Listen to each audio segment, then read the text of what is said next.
Hello, WOT Blitzers, it's a Littlefinger. So, update 7.4 came out a few days ago, and as you know, I like to do just a quick summary of the changes. More of a reference for myself, so I can go back and look and see when things changed. Because one of the great things about wargaming is they're continually improving the game. And so just use this opportunity here to quickly run through some of the changes. Under the news section, you'll see they changed the layout of the feed bar here. These three tabs used to be off to the left, taking up a little bit more room. So now you have some more room for everything underneath it, and I like this new little layout.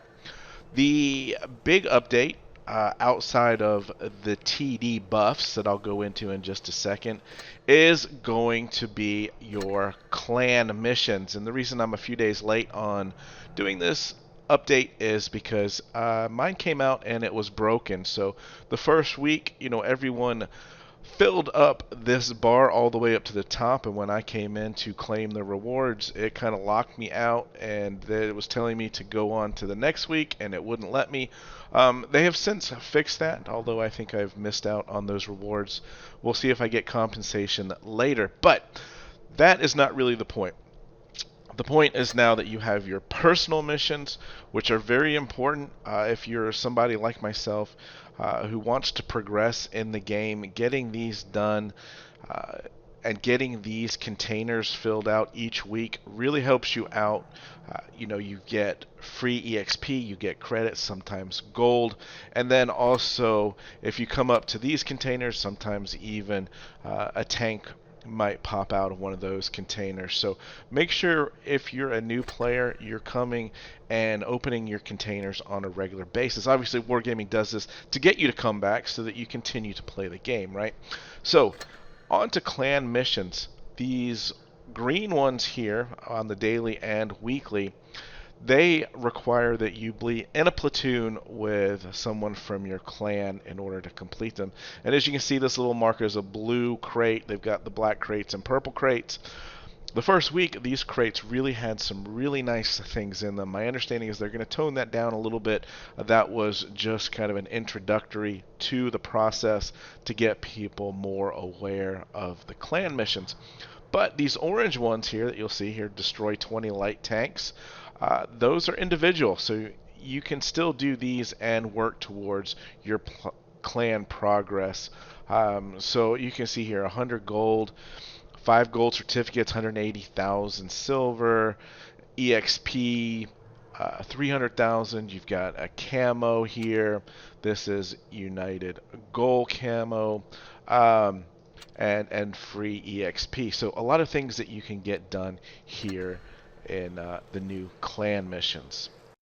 So in game, you'll notice that they've added that ammo rack critical. They've added a message bar there to let you know what your shot has done, if it's done additional damage. Here we're shooting on the RHM. There we got crew is critical. One of the nice things is it'll let you know here, like shooting up on this Action X, if you've ricocheted. That way you know your shots hit and why you didn't do any damage. And, interesting information like engine damaged.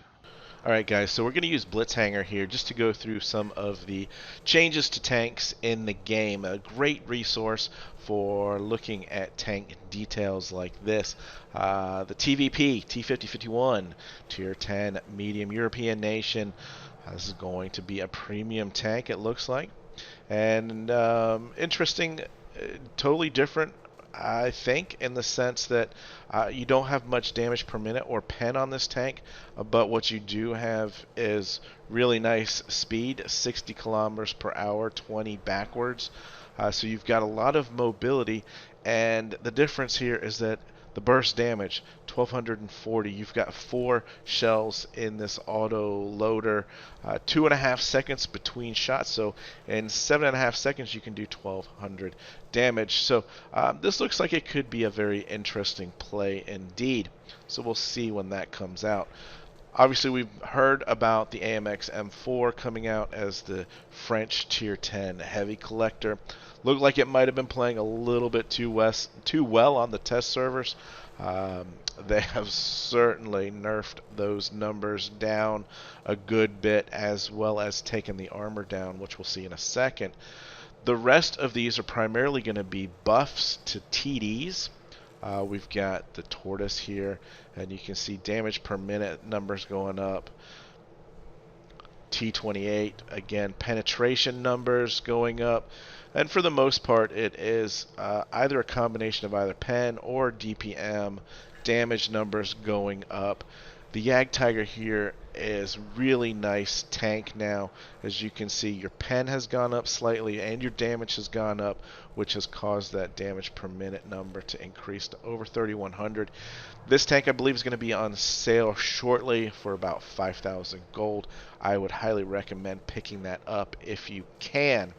AT-15 numbers going up here on the top gun. Charioteer, we see it here, just damage per minute numbers. So some of these, are just getting pen increases. T25AT, T25-2. We'll skip over. This is a premium tank that'll be coming out shortly, I believe.